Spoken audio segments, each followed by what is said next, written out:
Well, good morning. My name is Phil Weinmeister. I am here in Powder Springs, Georgia, and today I wanted to share with you a little bit about how to facilitate and participate in a virtual or remote life group, Bible study, fellowship group, whatever you want to call it. Thank you, Jared. And we're already getting interaction from my group here. So I won't blank. Yes, thank you so much. Jared, you totally messed me up, but that's okay. That's part of the group here. All right, we're just going to keep going with it. So, I was thinking recently that there are probably a lot of you out there during this coronavirus pandemic who are just figuring out how to do the life online, especially with your fellow brothers and sisters in Christ, and probably a lot of very funny online groups out there. But hopefully this will help you out. So give you guys a little bit of inspiration, a little bit of guidance so that you can, thank you, Jared. Those eyes are really looking into my soul right now. But give you a little bit of guidance around, hey, how do you make this work? Can it work? The good news is, yeah, it can. We've been meeting for over a year. We're from all around the country. I'll have the guys introduce themselves in a second, but you can definitely make it work. So we're going to walk through, hey, how do you do a virtual or remote group, and how do you make sure it's successful? So with that, let me go ahead and introduce these guys to you. Guys, go ahead and share who you are and where you're from, and your church if you want. Chris Whitehead from Woodstock, Georgia, and I go to Bridgepoint here in Woodstock. Jared Kingston from Kansas City. I attend Pleasant Valley Baptist Church. Brent Downey from Denver, Colorado, and I attend Mission Hills. And Ryan Baker, Jacksonville, Florida. I attend River City Church. Awesome. And I attend Mars Hill Community Church just down the street. So as you can see, we're from all over. And so we've never had really an in-person group before. We've only met virtually. So we just kind of went right into this crazy, unprecedented period of time. Yes, there is a church on Mars. It's Mars Hill, Jared. I mean, you should know Mars Hill from the My Bible. bad. Okay. My bad.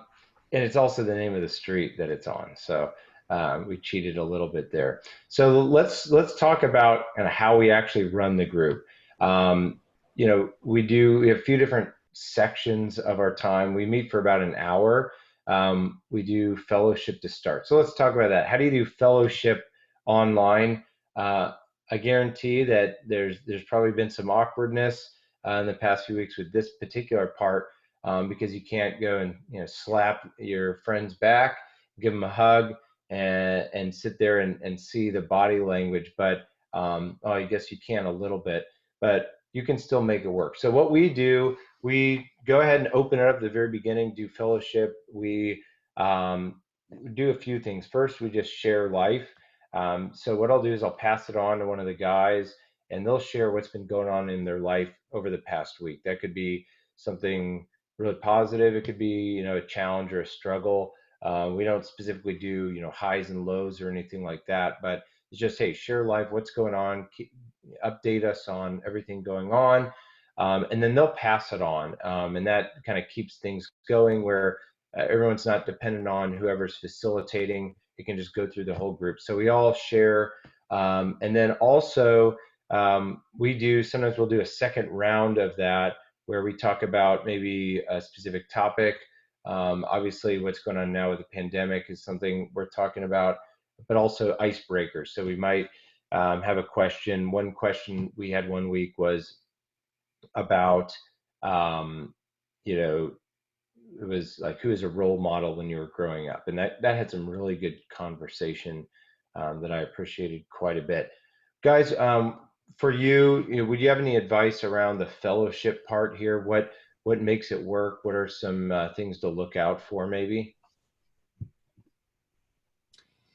I'd say it is a video conference, so if you haven't done them before, you'll learn some etiquette quickly. But one of those is, giving room for people to speak and make sure that they can actually have a conversation. And sometimes that means you might need to repeat yourself a few times. If you can't get yourself interjected in that conversation, it's okay sometimes too, just to maybe move on from that topic too. So don't be offended or afraid if you can't get your word in. But then also, if you are facilitating and you're coming up with some icebreakers or something, don't feel obligated to have that be part of the meeting. Those are really, in my opinion, kind of facilitating items. So if there's some time of quiet, or if people aren't necessarily engaged, you can fall back on those prepared questions for the group to discuss.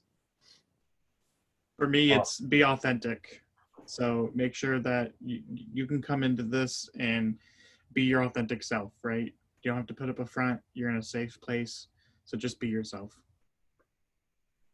Great advice. Yeah, it does feel a little bit different. I think we all love being in a room with other believers and gathering in that way. So we miss that part of it. But yeah, you're totally right, Chris. You can still be real. It might be a little bit harder to open up virtually, but you've got to kind of take that first step and take a little bit of a risk there. And Brent, yeah, good advice. I know you're always struggling with Jared talking over you and interrupting. So, that's definitely Yep. good. Yep. Watch out for that.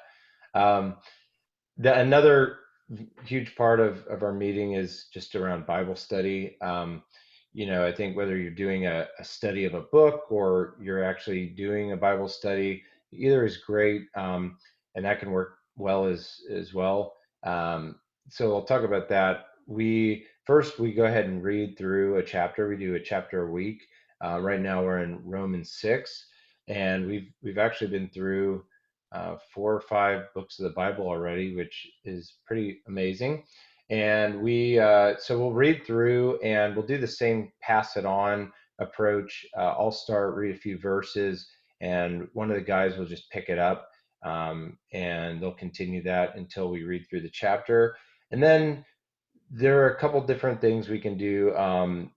Sometimes we just generally open it up and have a discussion around, whether there's a particular verse you want to share that spoke to you, or if you have questions or thoughts. We also lately we've been having some questions in advance, and I think that's good. Personally, I'd recommend that, to have some framework for discussion. Some chapters lend themselves really easily to discussion. Some are a little bit tougher to dive into discussion, especially maybe there'll be some chapters in the Old Testament that if you just open it up, it might be a little bit slow. So questions in advance are good, and just prepare for it. Now, what about from your guys' point of view? Any thoughts or advice on this part of our time together online? How do you make the Bible study, or if it was a book study, how do you make that most meaningful or successful?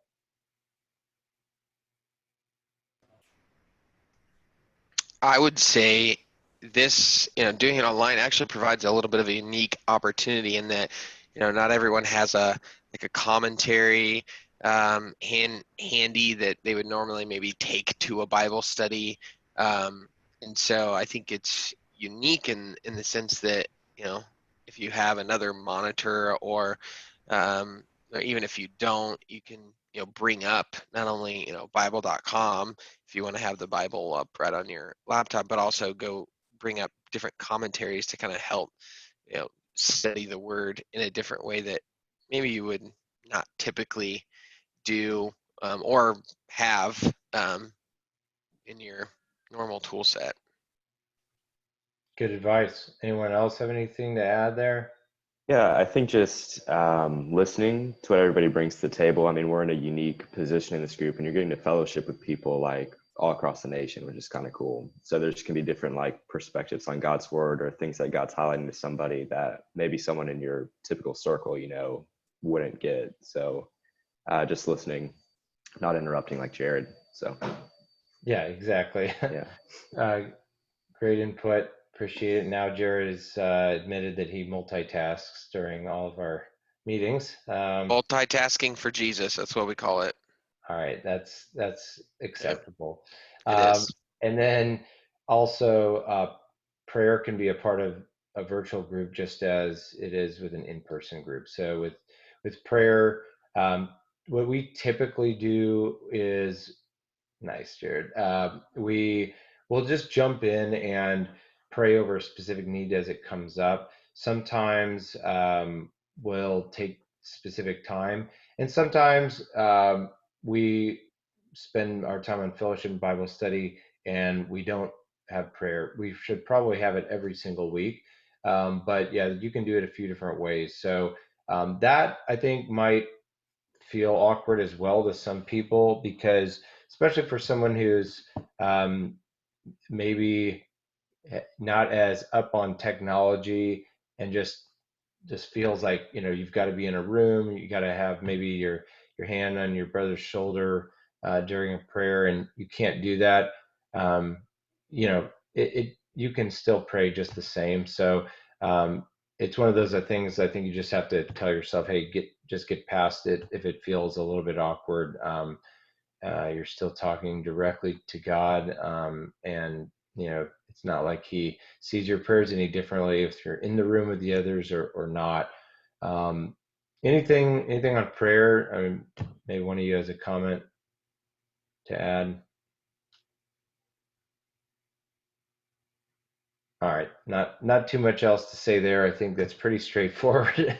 I begged the guys to not leave me hanging in advance, but they did there, so that's okay. So, we're all smiling. So I think this has been good, getting some good input from the guys here.